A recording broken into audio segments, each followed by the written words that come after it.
এখন বাজে রাত 2টো, আর 2টোর সময় হচ্ছে ডিম সেদ্ধ খাওয়ার পিনিক জেগেছে। আমরা দুজন গেছি ডিম কিনতে রাত 2টোর সময়। এখন এই যে ডিম কিনে নিয়ে, এই দেখো এই যে ডিম কিনে নিয়ে যাচ্ছি, বাড়ি গিয়ে ডিম সেদ্ধ হবে। ডিম সেদ্ধ হওয়ার পর খাওয়া হবে। চলো দেখতে থাকো। তোমাদের ভালো করে দেখাবানি আজকে কী করে ডিম সেদ্ধ করতে হয়।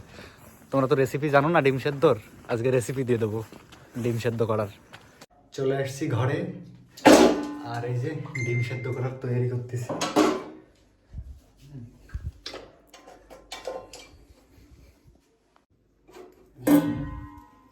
প্রথম আমরা 5খানা ডিম সেদ্ধ করবো। 5খানা ডিমের জন্য কত ml জল লাগবে বলো তো?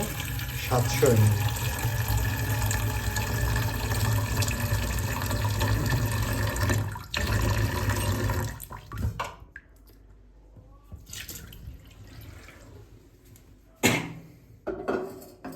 দিয়ে দিলাম জল।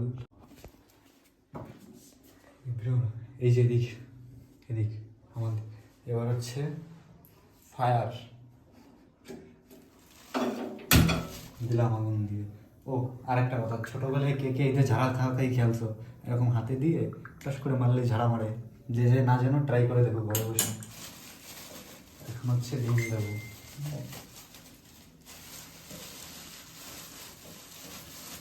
হাতে বেশি নিয়ে লাগতো গুনে। এই যে ডিম দেখো, কোনোদিন দেখেছো বাবের জন্য ডিম?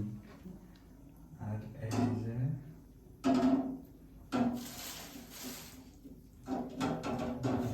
সেদ্ধ। আর হচ্ছে হাফ বয়েল ডিম সেদ্ধ করার জন্য টাইমিং হচ্ছে 5 মিনিট। ঘড়িতে দেখো তো কটা বাজে? 5 মিনিট পর তুলতে হবে, নাহলে 6 মিনিট পর তুললাম। 128। 128। দেখো ডিম সেদ্ধ হচ্ছে।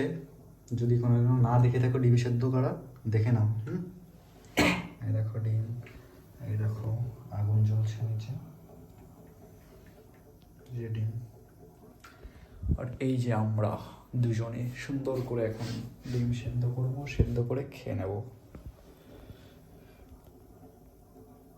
5 মিনিট হয়ে গেছে আমাদের ডিম সেদ্ধ করতে বসানো। এখন নামাবো, মানে একটা ডিম নামাবো, সবগুলো না। একটা ডিম নামিয়ে আগে দেখতে হবে যে ঠিকঠাক সেদ্ধ হয়েছে কিনা। সব কিছু রান্নার শেষে একটু লবণটা টেস্ট করতে হয়, তেমনভাবেই একটা ডিম টেস্ট করে দেখবো।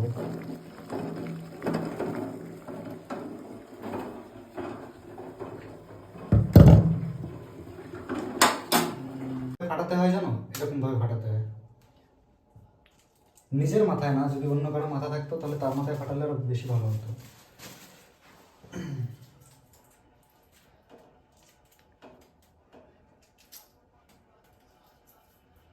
পারফেক্ট।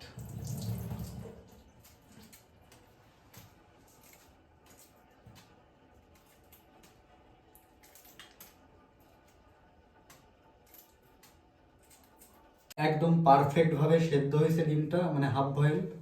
তোমাদের ভেঙে দেখাবো, দাঁড়াও। আর আগে সবগুলো ছুলে নি ডিম।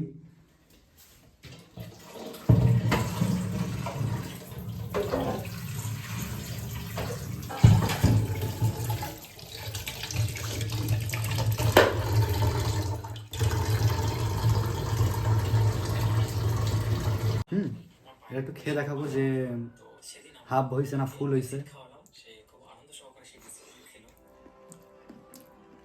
এটা হচ্ছে গিয়া আর 1 মিনিট আগে নামানো উচিত ছিল, কিন্তু নামাইনি।